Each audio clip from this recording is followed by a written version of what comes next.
What's up, guys? It's KB. Make sure you subscribe to the Underground Sports Philadelphia YouTube channel. Click the bell icon down below so you don't miss a single video from us. And thanks for tuning in to another video from Underground Sports Philadelphia. Now let's get into it. Philadelphia, baby, you're going to love it. Best sports fans in the world.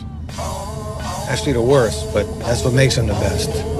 Welcome back to Top Bins, the show bringing you all the good stuff from the Premier League, Serie A, and more on the Underground Sports Philadelphia Podcast Network.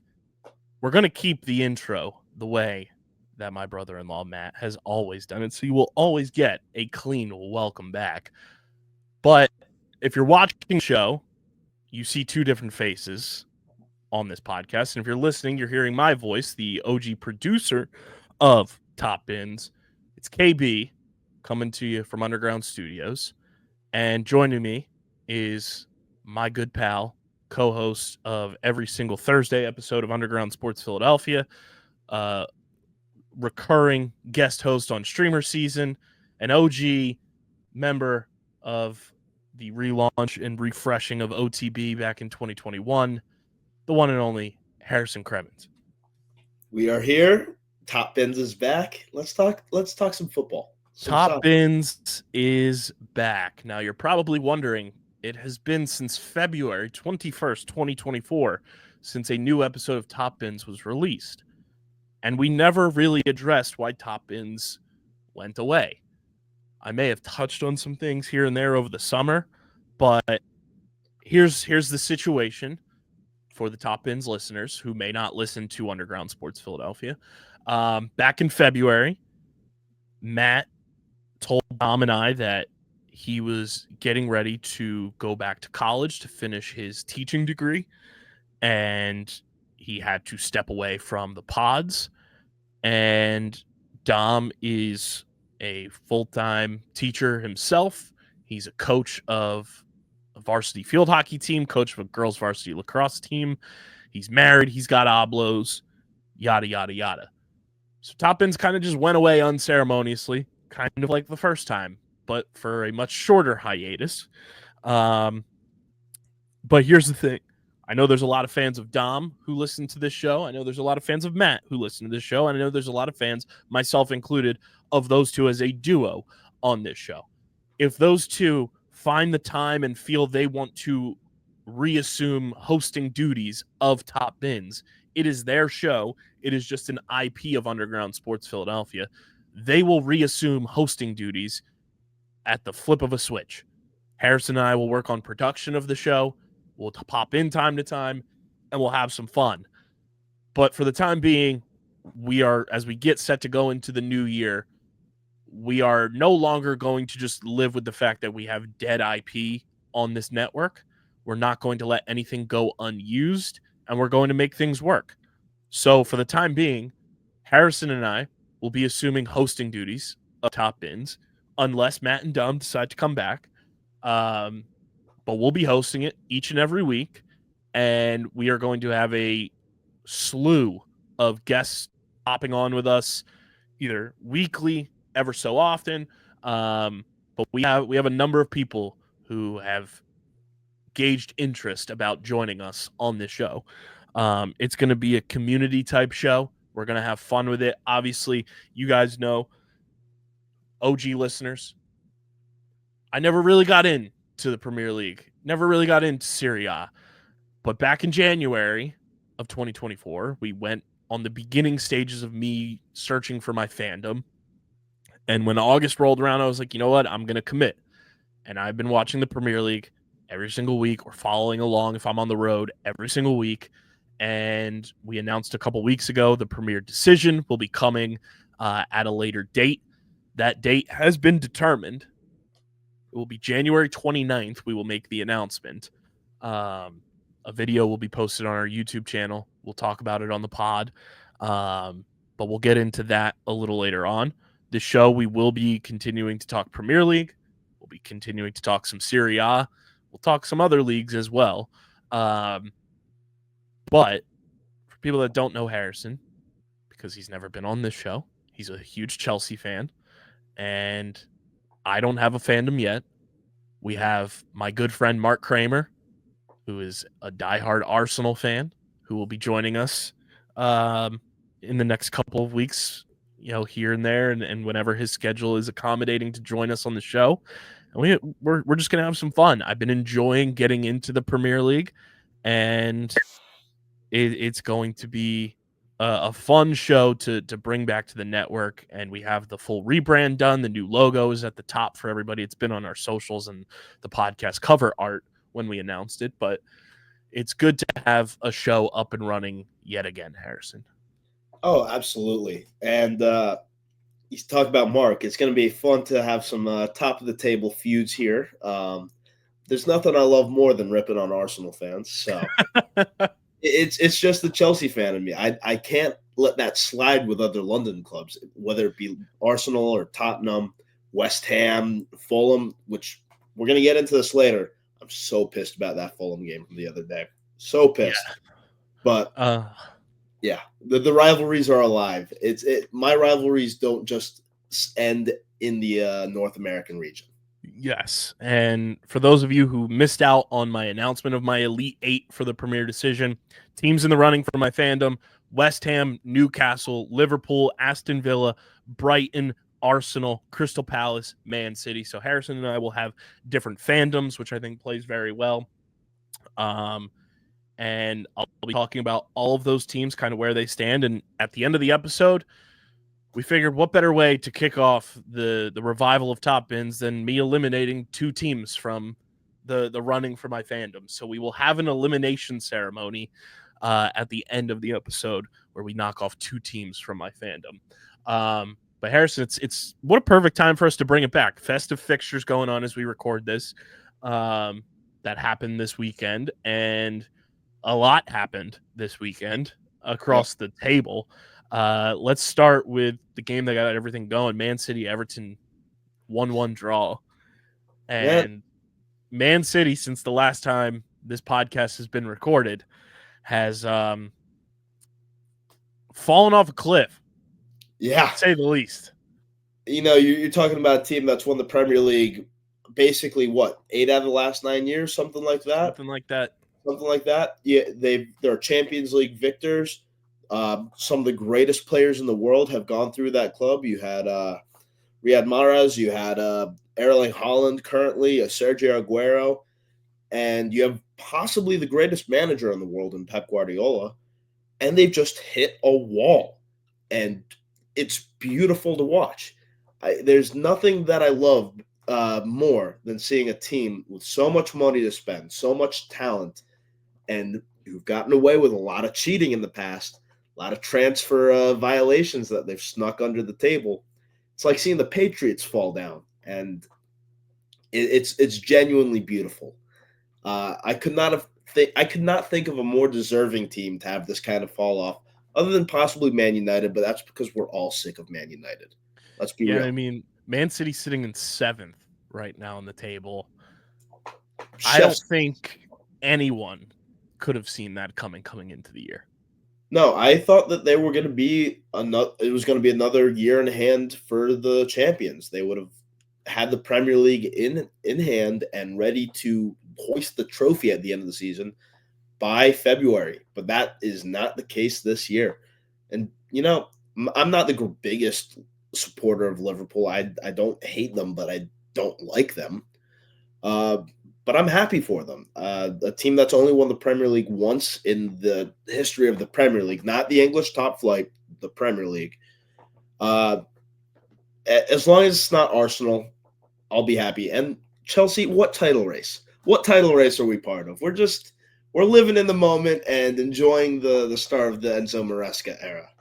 And I mean, to put it in perspective too, like Man City's in 7th with 28 points in the table.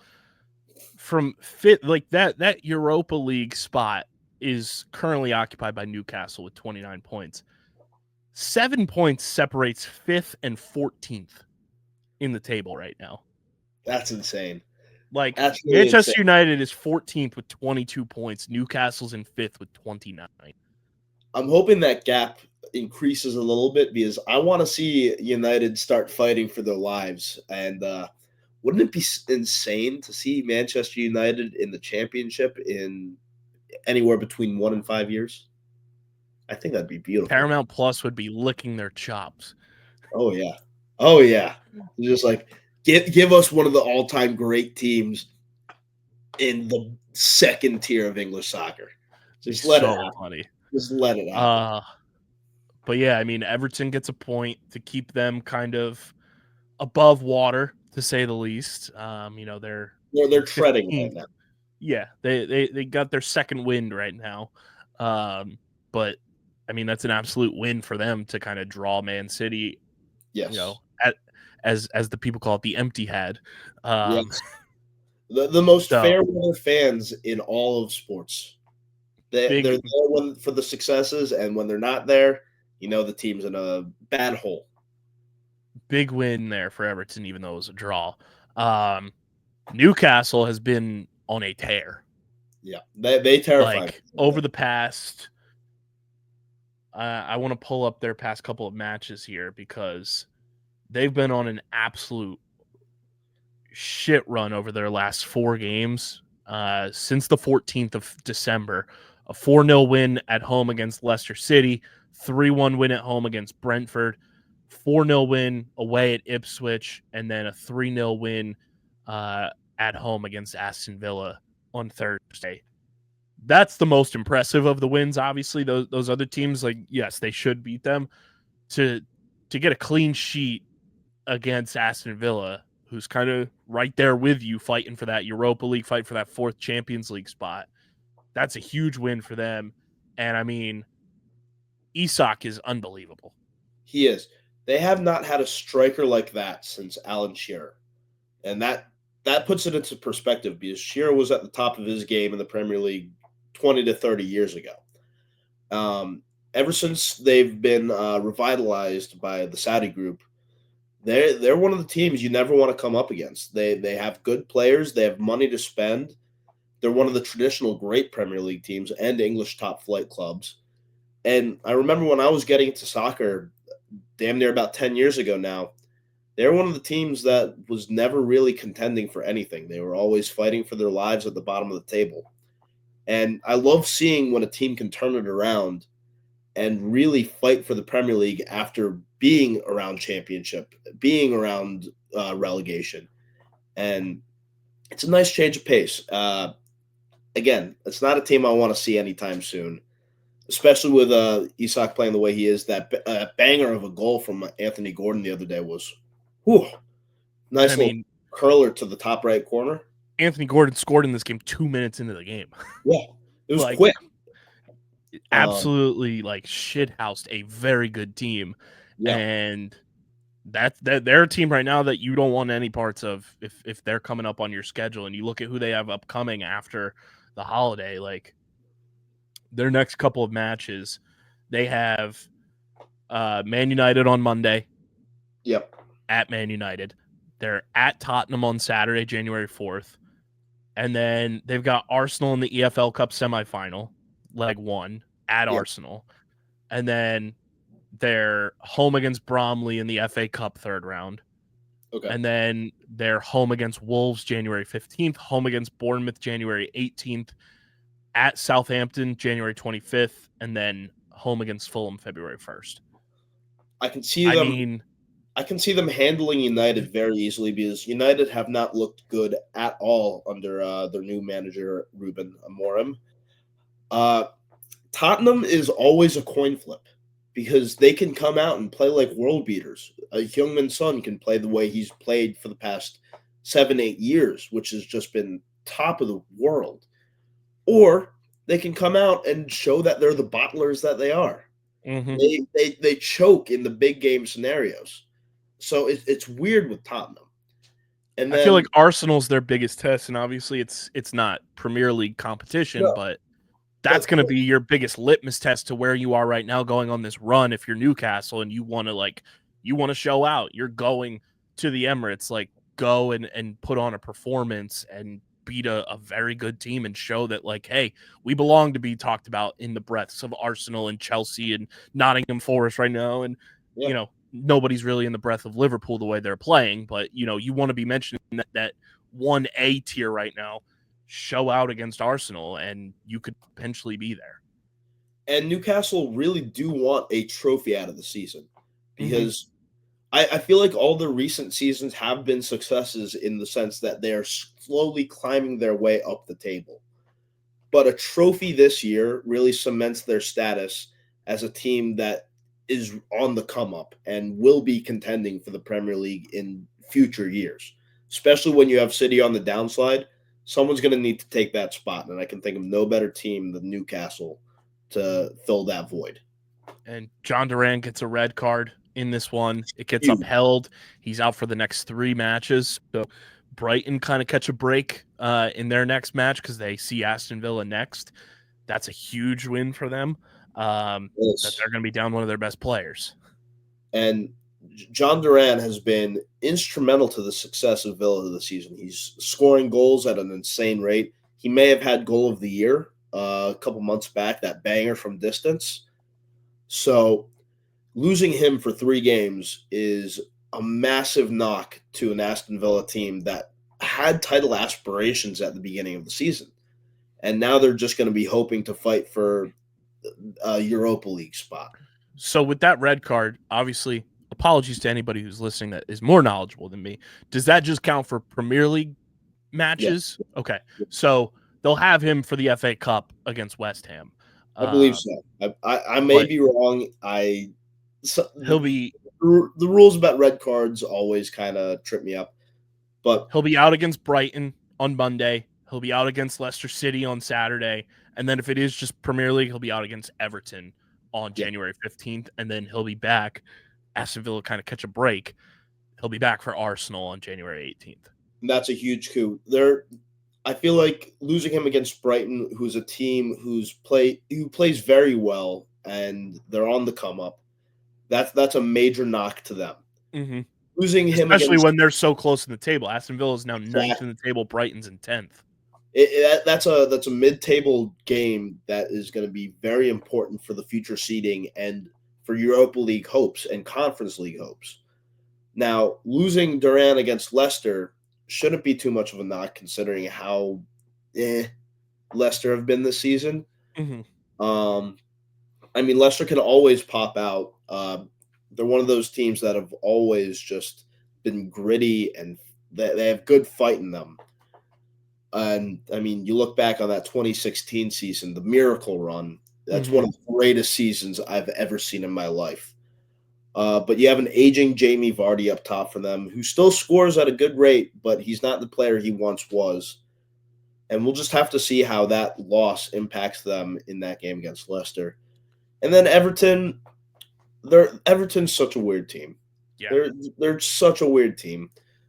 I could see that hurting them, but at the same token, you have a bunch of other good players who can pick up the pace and knock in goals for you. But when you have a player get a straight red, that's just something you never hope to see.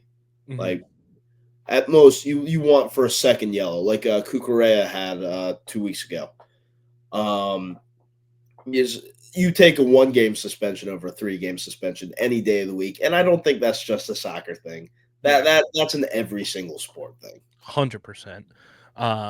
So a tough one there for Villa. Newcastle continues to be like the hottest team in the Prem outside of Liverpool, and another team that caught a red card in extra time and a loss. Nottingham Forest 1, Tottenham 0. Spence gets the red card in extra time after the 90th minute. I mean, Nottingham Forest, what a turnaround for them. They've been on fire as well. You want to talk about teams that are just like finding their stride perfectly as the season goes on. They just get crafty and find ways to win, and they're very fun to watch. They're so fun, and this is another one of those teams that has traditionally been one of the top teams in England. This is a team that's won the previous incarnation of the Champions League. They've won the English top flight several times.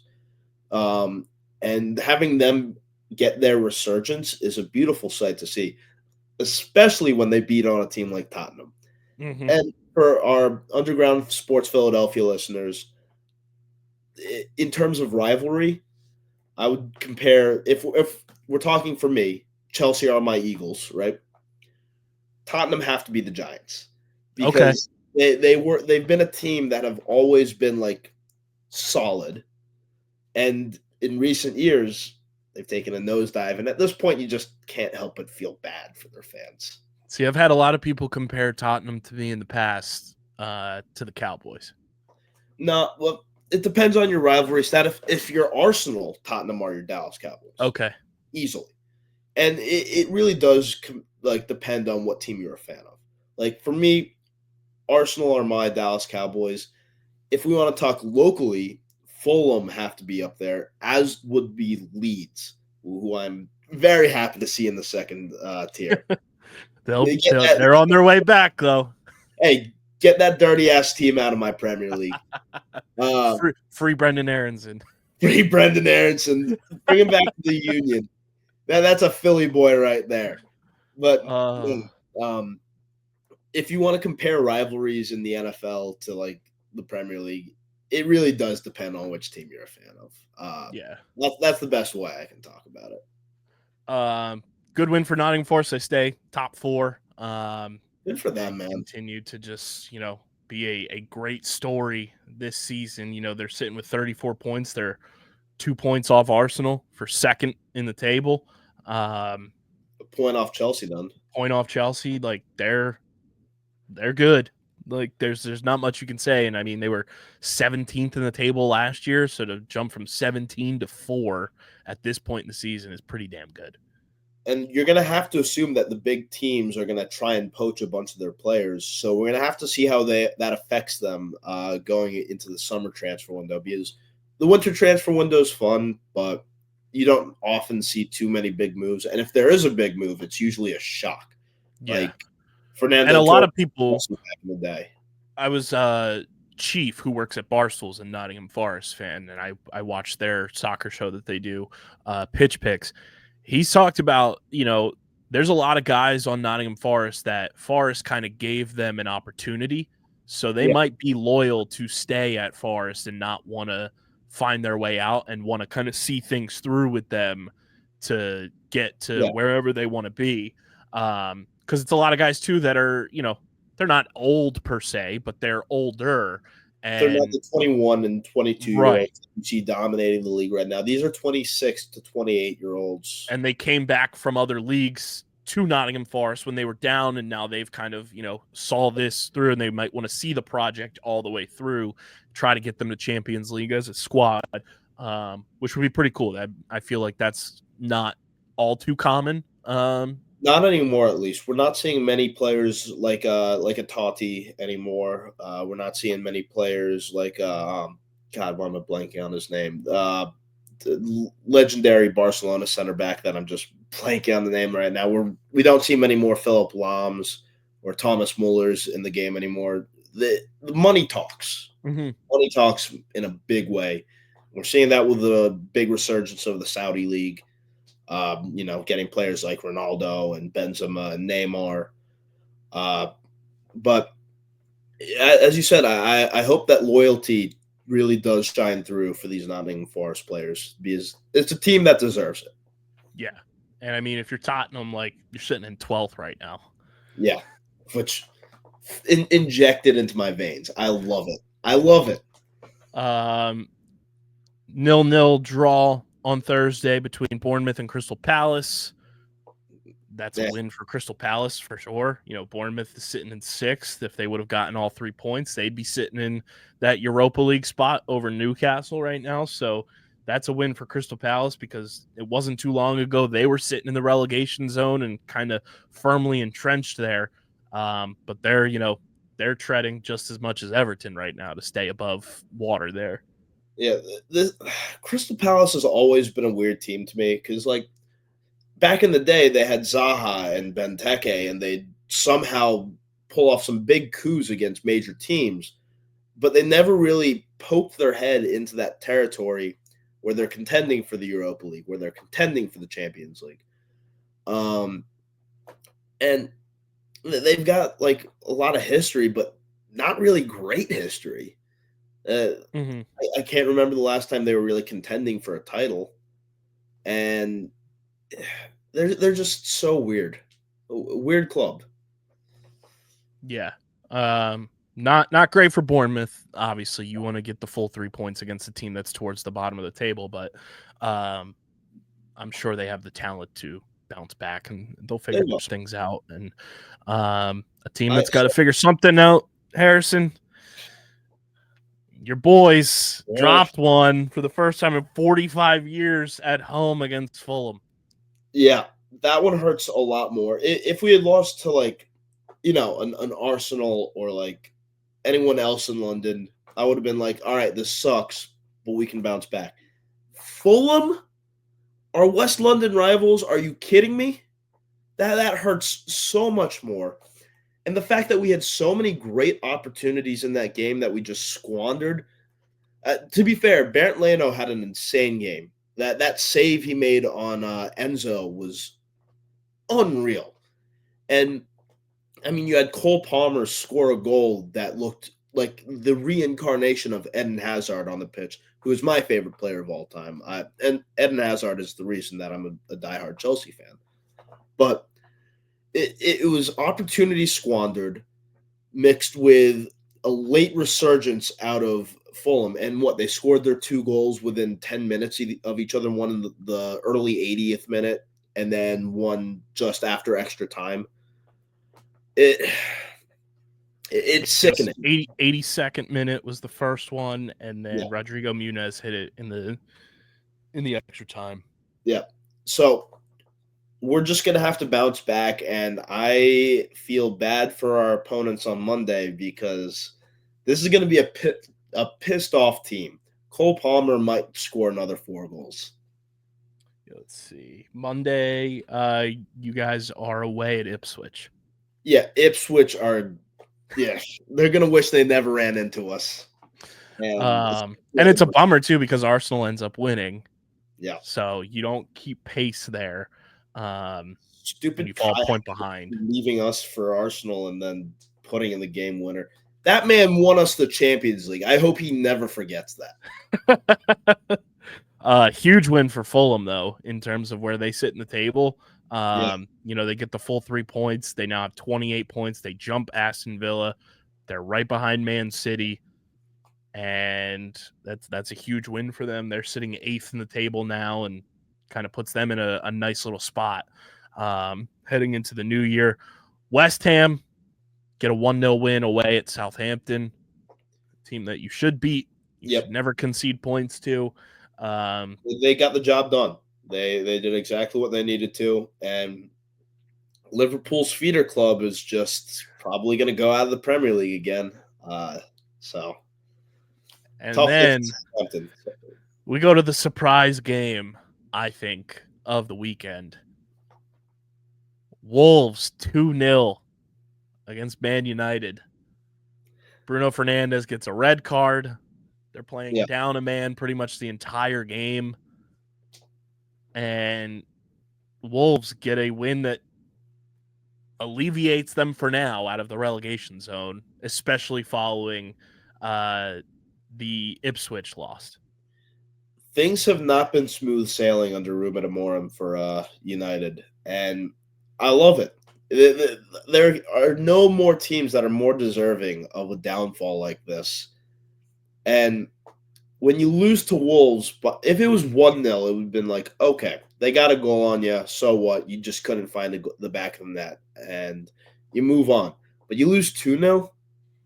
That seems like the kiss of death. I don't know how much longer Amorum's going to last in United if things keep going the way that they are. Yeah, and that second goal was in extra time, kind of put the bow on the gift there. Big win for Wolves. Present for them. Yeah, literally. Speaking of relegation zone, Liverpool 3, Leicester City 1. Leicester took a 1-0 lead early, and Liverpool was like just playing with their food a little bit, and was like, yeah, we got this. You see, I think if Liverpool do clinch the title earlier on this season, that means Mo Salah has to stay in Liverpool. there's no reason for him to leave at that point, because then you're fighting for the Champions League, and you have a great opportunity to win the Champions League if you are the champions of England. And that's a player that Chelsea never should have let leave. That's a Kevin De Bruyne level screw up. God. Yeah, I mean, I was talking to my brother-in-law, Matt, obviously huge Liverpool fan, as the listeners know, and he said he didn't expect this season to be going the way that it is.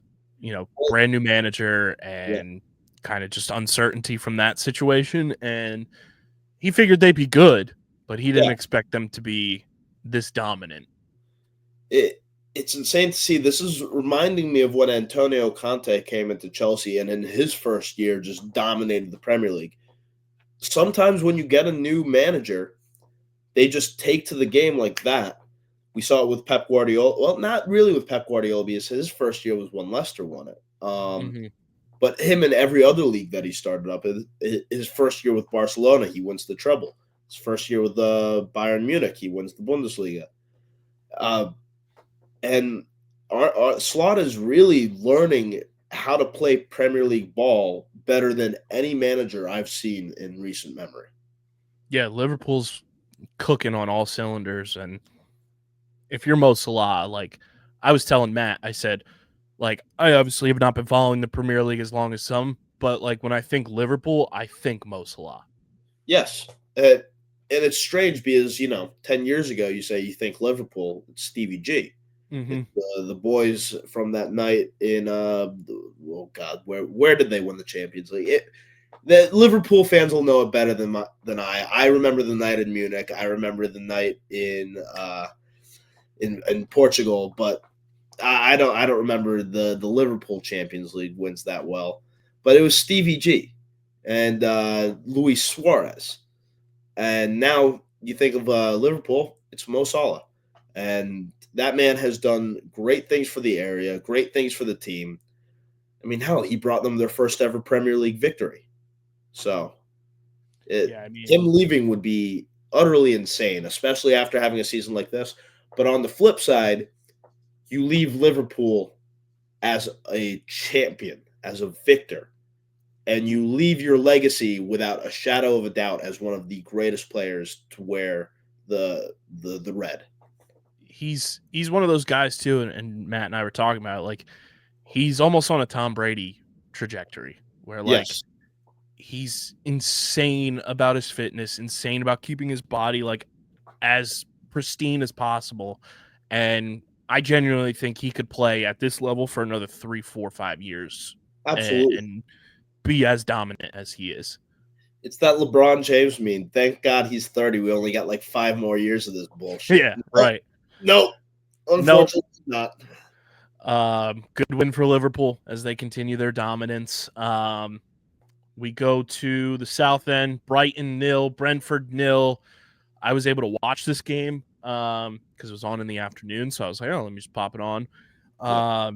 This is a game Brighton wants back big time. This is a game that, as I'm watching this, and for people that don't know, I grew up playing soccer. I played from the time I was 4 until 8th grade, and then I played 1 year in high school. So I know, mechanics of the game and how like things should be going. Brighton dominated Brentford in this game. Like Brentford should feel lucky that they walked away with a draw in this one. Brighton had possession 60-40 split, pretty much 59-41. Brighton had 7 shots on target. They took 24 shots to Brentford's 8. Yeah. So if you're playing that in a game of like FIFA and you draw that game 0-0, your controller's going through the screen. Like that is a game that Brighton should have had in hand, and it's just unfortunate that the Brentford goalie was having himself a day. So, and it was Brentford's backup goalie because their starter got injured in the first half. You're playing with a backup goalie for most of the game, who I don't believe had ever made an appearance in the Premier League. I could be wrong there, but I'm not 100% sure. Brentford had 12 fouls in this game to Brighton's 6. So you win the foul battle, and Brentford had 2 yellow cards. They had 5 offsides. One of those offsides was on a goal. That got overturned by VAR. Brighton had more corners in this game, and I believe Enciso set a new season record for the Prem for most chances in this game. It was absurd how many opportunities he had to score. And Brighton's just got to be, they haven't won a game in 6 matches. They've either drawn or lost in their last 6, which is the longest stretch for Hertzler as a player manager. The last longest streak was when he was a player manager when he was 25 in the 4th division of German football. You got to figure some stuff out offensively because they're way too talented across the board on offense to not be scoring. And this is a team with Europa League aspirations. There's no reason you should be dropping games at the pace that you're dropping them. You spend so much money in the offseason too that you said, hey, we're going all in, and the last time Brighton won was November 23rd. Yeah. This is the kind of stretch that kills a season. And trust me, I've seen plenty of them over the last few years with Chelsea. They need to get something just figured out in general, or else they're screwed up a river without a paddle. Looking at their upcoming matches too, it doesn't get easy. You have Aston Villa on Monday away. You start the new year. Right. You start the new year at home against Arsenal. That's a fun one. You have Norwich City in the FA Cup 3rd round. And Norwich then tough, but they're a team that Brighton should be able to handle. You're away at Ipswich, and then you're away at Man United, and then your last match of January is home to Everton. You have to win at least one game out of that stretch. Yeah, because your first 2 fixtures in February are away at Nottingham Forest and then home to Chelsea. Yeah, and that's 2 tough games that this Brighton team is going to have issues with. Those 2 teams in the top 4, always a rough stretch. And you play the other team in the top 4 in Arsenal in that stretch beforehand in January. If I'm Brighton, I'm hoping to win at least 1 or 2 of these games to get us ahead, a good head start there before this rough stretch of games ahead. Yeah, and I mean, the defense played a lot better for Brighton in this one than they have. And, I mean, Mitoma's got to be able to stay on the pitch a little bit longer. They did a triple substitution in the second half. Yeah. And Ciso went off. Solly March back, which was a cool moment to watch that in real time. Hadn't played since October of 2023 due to an ACL injury. He came that close to winning the game for them. But this is a great win for Brentford and just another unfortunate drop for Brighton, who do get a little bit of reinforcement going into the new year. January 1st, they get their transfer from Inter Miami. So that's a huge win for them. That's an MLS transfer right there. MLS players have done pretty damn well in the Premier League. Diego Gomez, he's 21 years old. He's a midfielder, which they could definitely use a little bit of help and depth there. And, from everything I've read about that, because it's one of the biggest MLS transfers we've had, I think, in history. Over 15 million for Brighton to acquire him. And they're thinking he can go right away. So that's a huge win for them to kind of get someone else integrated into the club. And, if you're Brentford, you got to feel great about, being able to draw here, especially after one of your goals gets called back for being offside.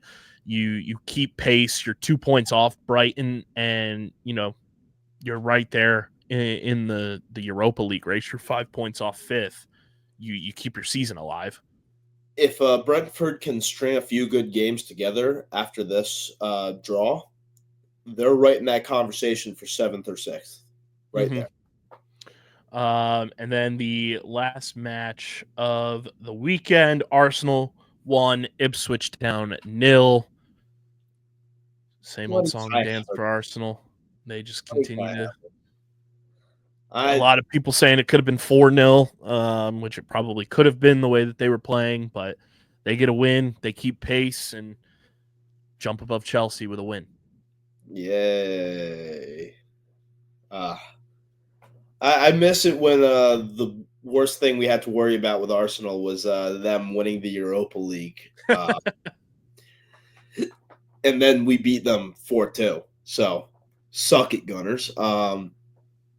But no, the days of mediocrity are gone for Arsenal. The plan has finally come together, and Arteta has turned the team around.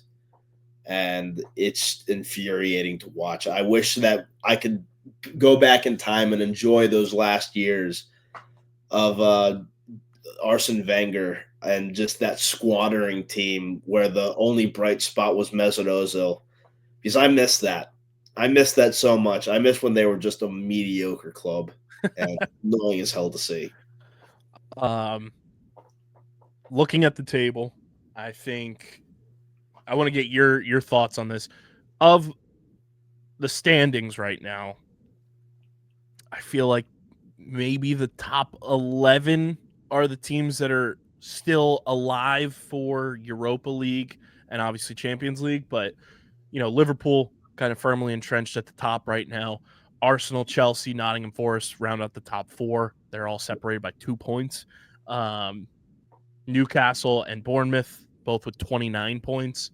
Man City, Fulham, Aston Villa with 28, Brighton with 26, Brentford with 24. Yeah. So it would take a generational collapse for Liverpool to bottle winning the Premier League. And, it could happen. It could happen. We saw it happen when it was Steven Gerrard's final opportunity and they bottled the league to City. Obviously, they're not going to do that this year with City being in the place they're at. But I feel like it's Liverpool's league to lose at this point. I'd say the top 4 are pretty firmly set in stone. It's just a matter of placement. It's going to be Chelsea. It's going to be Arsenal. It's going to be Nottingham, unless Nottingham come crashing back down to. But I can't see Chelsea or Arsenal letting their foot off the gas here. Now the question is, does Newcastle make that push to overtake Nottingham? And Right. I could see them doing it. I could absolutely see especially them the way they're playing. Exactly. It just takes a few good wins strung together to get yourself in the prime placement there. And here's the crazy thing, looking at Brighton right now too, because of the teams that we just mentioned, Brighton and Fulham have the most draws in that stretch there. Fulham's got 7, Brighton's got 8. If you look at those two teams and you just say you give Brighton 3 wins out of those 8 draws, you give Fulham 2 wins and give them an additional 4 points. Fulham jumps up to 32 points. They're ahead of Newcastle. And you give Brighton, what would that be, 6 additional points if you gave them 3 wins? 6 additional, no, that'd be 9 points. 3 points for a win. Right. So you subtract the draw points and then yes. They'd be sitting at 32 points as well. Those are 2 teams right now, in my opinion, you got to find ways to win because you cut some of your draws in half. Yeah. You're fighting for Champions League. A draw is fine when you're firmly entrenched where you are, but if you're a mid-table team, you got to get at least 1 or 2 wins in that kind of stretch. Brighton has the same number of draws as Everton and Crystal Palace. They all have 8 draws this year. And it's a good thing that Brighton's got some wins under their belt because if you don't and you're just getting those draws, you're fighting for your life in the Premier League at that point. So they definitely have to figure out a way to win going into the new year because it has not been a good stretch of matches for them. But I feel like that top 11, like Tottenham, they feel more lower table than they do trying to fight for Europa League right now. Same with Man United, and then you get into the teams in terms of points. Tottenham and United do not worry me one bit because they are teams on a downslide. Things just seem like they're not working up in North London and in Manchester for either Manchester teams, let's be honest. So, yeah. They do not worry me at all. And I mean, you look at Brentford, they're kind of the last team we mentioned there.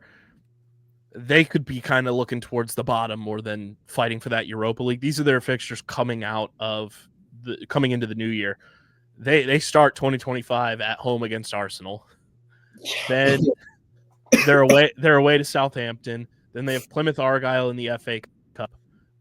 Then they're home to Man City. Then they're home to Liverpool. Then they are away to Crystal Palace, home to Tottenham, away at West Ham. Yeah. That's a team that just wants to stay up in the Premier League at this point. Because you can definitely split the mid-table teams into two groups: the teams that are contending for the Europa League, and then the teams that are trying to keep themselves afloat. I'd say Brentford are definitely on the side of stay up at all costs. Yeah, and I mean, you look at relegation nation, as I like to call it: Leicester City in 18th, Ipswich Town in 19th, and Southampton in 20th. The Saints are going down. The Saints marched in and immediately shat themselves. So I think they're pretty set in stone to go down. Leicester can always pull off a coup. Mm-hmm. Yeah, I never downplay the strength of the Leicester luck, as I put it. And I don't see it. Like, it's a great story for Ipswich coming back up to the Prem, but I don't see them staying up. Yeah.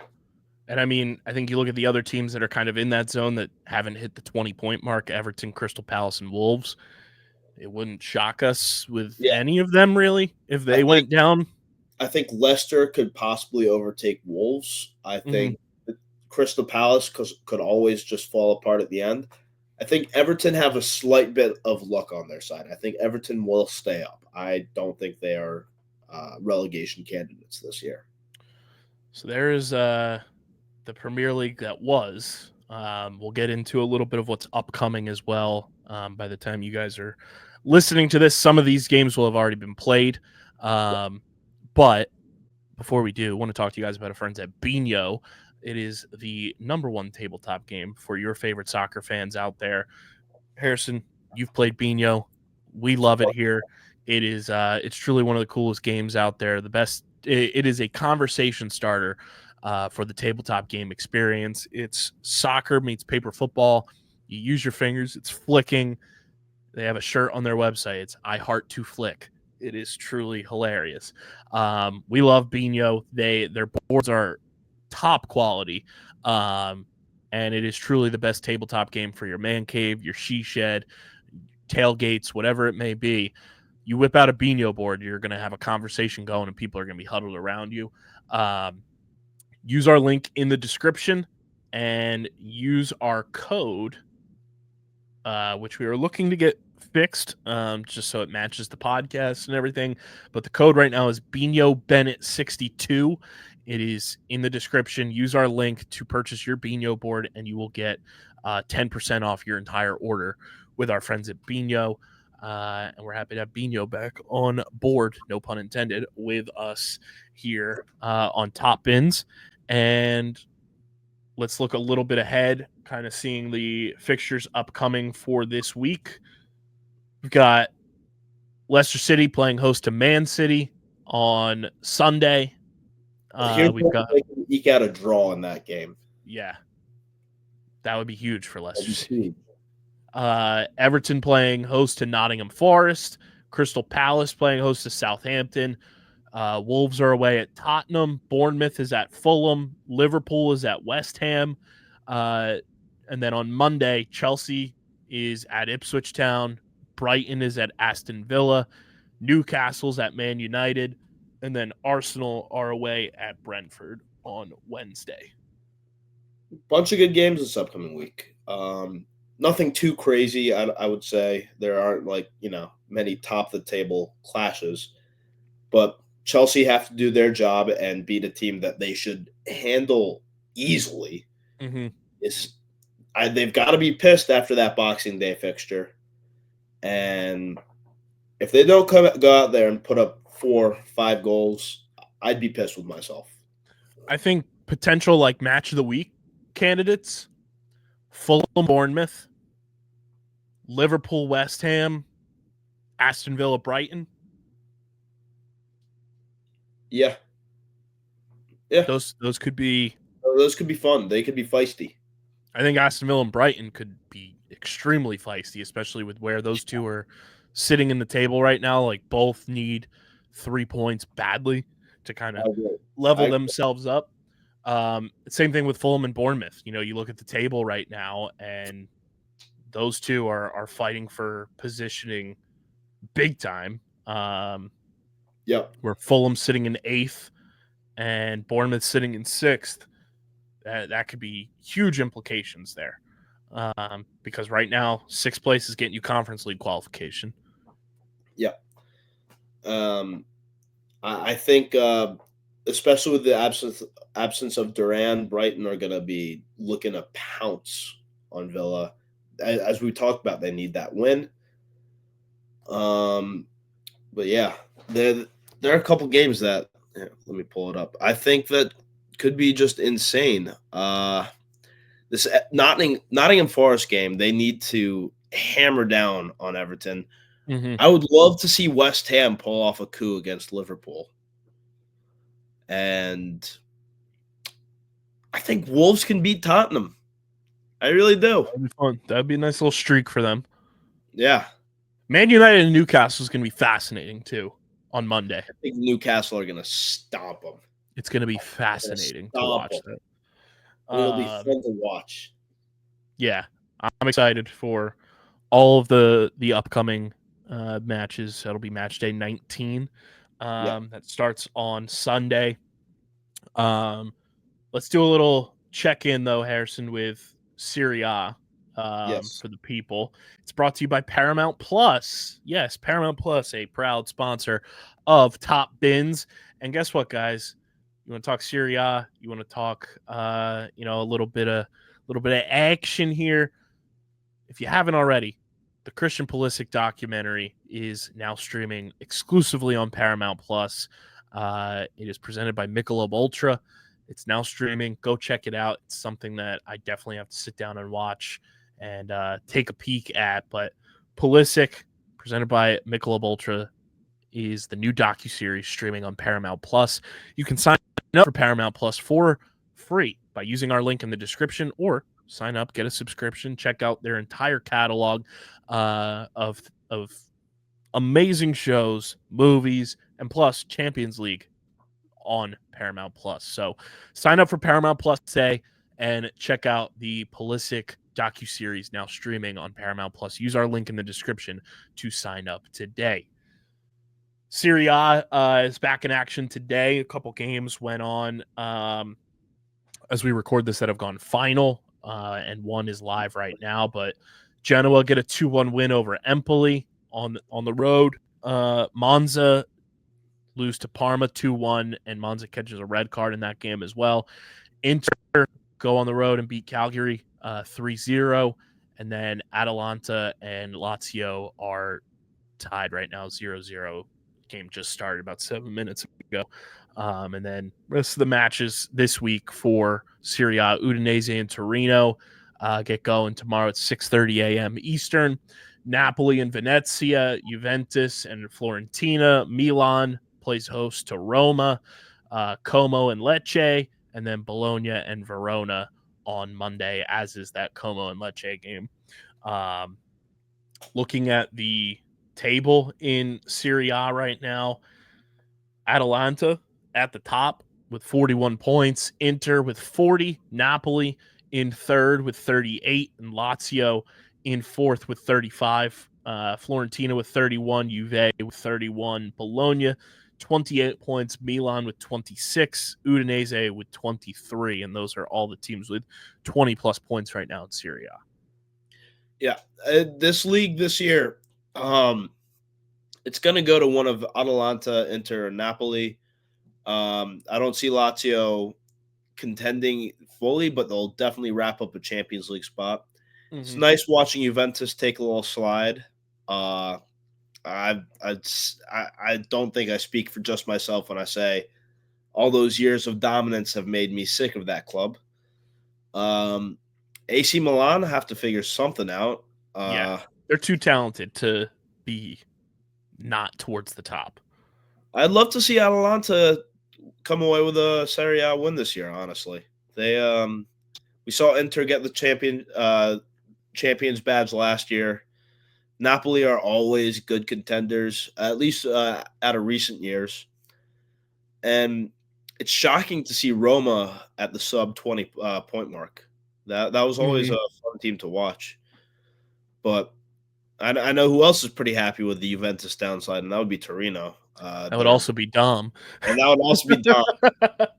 Hey. And I feel like for AC Milan right now, like they're kind of looking at tournament wins and then kind of regrouping, because January 3rd, they're in the semifinal of the Supercopa against Juve. So they definitely want to win that. And right now they're like in the thick of it. You know, they're in 12th place in the Champions League. So they're still, you know, trying to battle through there and be a part of surviving and advancing in the Champions League. So I think that's kind of on their mind right now. And then once, you know, tournament play kind of, you know, settles down for them, they'll be back in form and have, you know, everyone ready to go. I agree. I mean, it's a much better site for AC Milan than years way past. So they'll take this. They will take this. Yeah, I mean, they're in 12th right now in Champions League, and not too far off of just capturing an advancement right away and not having to play in the playoff in Champions League. They're only 1 point off of 8th. So, I mean, if they can capture that, I think that's kind of on their mind more so than anything else right now, knowing that, you know, you look at the table in Serie A right now, they're well off the top of the table. So they're not really concerned about winning the league this year per se, but they'll eventually try to, I think they would love to capture either, you know, Fiorentina for 5th or sneak their way into 4th and kind of dethrone Lazio from that spot and keep a Champions League spot for next year. Yeah, that would be the dream for them. Will it happen? That is yet to be seen. Anything can happen in a beautiful game, so it's just a wait and see kind of thing. Yeah. Last bit, do we go to a little elimination chamber here? I think it's time for the elimination chamber. The Premier Decision, brought to you by PHI Apparel Company, our awesome merch partners. You can get official Top Bins merch. We got to work to get the new logo over to them on shirts, but you can get Top Bins hoodies that are absolutely mint. And check out all their unique designs for all, so that you can stand out in the crowd. Rep Top Bins, rep Underground Sports Philadelphia. If you're a Philly sports fan, you can rep your Philly sports fandom as well. Go to phiapparel.co, and when you go to checkout, use code Underground, and you'll get 10% off your next order from our awesome merch partners at PHI Apparel Company. That's phiapparel.co, code Underground, 10% off your next merch order. All right, guys, the Premier Decision coming January 29th. We have 8 teams in the running, like we mentioned. West Ham, Newcastle, Liverpool, Aston Villa, Brighton, Arsenal, Crystal Palace, Man City. We're going to eliminate 2 teams. What a perfect way to kick off the revival of Top Bins and knock it down to a Super 6. The teams that will be eliminated heading into the new year. Here's some reasoning for these 2 teams that will be shown the door. Number 1, C'est la vie, Manchester City. Goodbye and good riddance. I can respect the players on that team. They have a lot of talent. To me, they are like the Kansas City Chiefs of the Premier League right now. I can't stand the Chiefs outside of a couple people on that team. Yeah. And when you're getting investigated, and who knows how long that investigation will truly take, I can't attach my fandom to a team that could be an absolute bottled hell for years to come. What way would that be to start a fandom? Not a good one. And I don't want to come off as a bandwagon fan. I feel like attaching my truck to Man City would be like, oh, he's just a bandwagoner. He's hopping on with the winner. I don't want to do that. We put them in there for a little pomp and circumstance to get the conversation going. Man City, thank you for coming to the table, but you have officially been eliminated. Bye-bye. Harrison, your thoughts? I mean, I know what the plan is here, but if we're going to eliminate a team right off the bat, that is absolutely the right one to go with. As you said, don't want to make it people think that you're being a bandwagon fan. And also, screw Man City. So it feels good to see them out of the way and just gone. The next team being eliminated here, the second team off of my fandom search. I don't have anything against them per se. I do like their color scheme, but I do find it difficult to say I'm a fan of the team that was attached to the villainy in the pure of heart and soul television program known as Ted Lasso. West Ham, thank you for your service, but I can't root for a team of villainy any longer. You have officially been shown the door. Sorry to pop your bubbles. Especially with Rupert's team being just the absolute worst. The worst. He treated his managers like shit. He treated his players like they were nothing. You got to get a team like that up out of here. And I know that it was a series created for American sports fans who might not know soccer all too well, but they're still the villains. Yes. When you're attached to a story like that, it's hard to throw your support behind a team. Can't root for the bad guy. No. But again, no ill will in real life to West Ham. It's just the mental thought of, oh, I'm rooting for the villains in Ted Lasso. I like Jason Sudeikis too much. Yeah. So we're throwing the hammer out the door. We're popping some bubbles. Apologies, West Ham. You've officially been eliminated for my fandom search, which brings us to the final six, which leaves us with Newcastle, Liverpool, Aston Villa, Brighton, Arsenal, and Crystal Palace. We've got a fandom derby coming up this week with Aston Villa and Brighton. Yeah. That could be a huge swing of things there in fandom for sure. I also want to say we're going to coin a matchup in the Premier League. We tweeted it. Whenever Brighton plays Brentford, it is the sex talk derby because it's the birds and the bees. Yeah, you got to sit your kid down and be like, hey, watch this. Watch this. This will help you understand everything for the next 10, 15 years. And so far, this year's sex talk derby was about being abstinent because there was no goals. Hey, that's the number one method taught in U.S. schools. So, but we are officially on this show going to refer to anytime those two teams play as the sex talk derby. You gotta love the birds and the bees. The birds and the bees. I told my dad that when he walked down and saw I was watching the game, and he was like, "That's fantastic." It's pretty damn good. Your thoughts on my final six: Newcastle, Liverpool, Aston Villa, Brighton, Arsenal, Crystal Palace. It's a good mix of teams that are, fighting for the lives at the bottom of the table, fighting for the Europa League spot, and fighting for a Champions League berth. And that, if I'm someone who doesn't know where you're heading with this, I couldn't pick.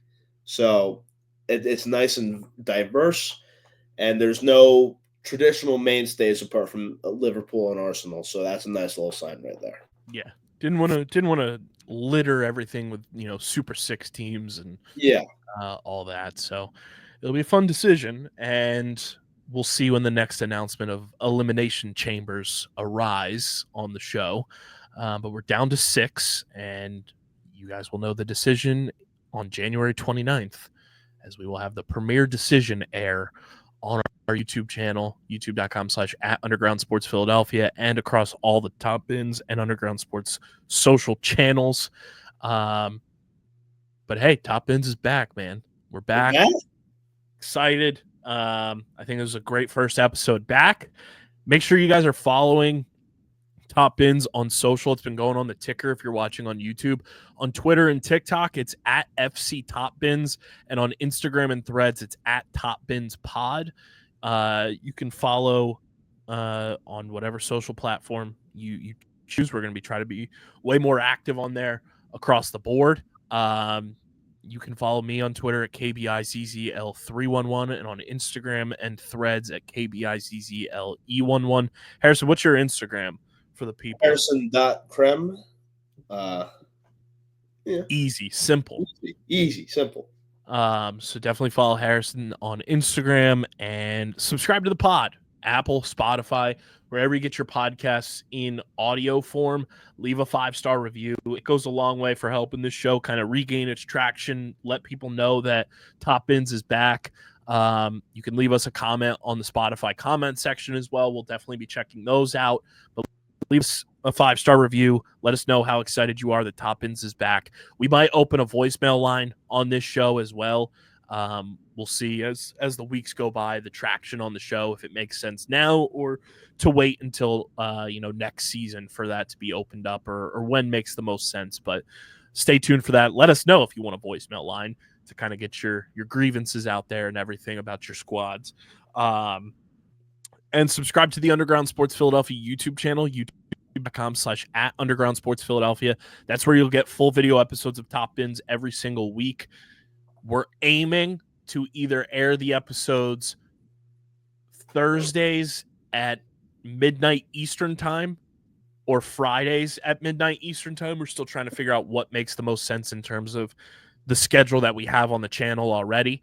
But nonetheless, it'll be on the Underground Sports Philadelphia YouTube channel. We're almost at 1,000 subscribers. So if you get us to 1,000, that would be amazing. Hit that subscribe button, leave a like on the video, drop a comment in the comment section, and click the bell icon so you know when new videos go live. And another episode of Top Bins in the books. It's back. This has been, let's see here, episode 129 of Top Bins. Kicks off the revival era. So we're back. We'll see you each and every week. You'll see our good friend Mark Kramer joining us with some regularity. And who knows, maybe this forces Dom to get back in the fold and talk a little footy. But for Harrison, I'm KB. Welcome back, Top Bins Nation. And we will see you on the next one.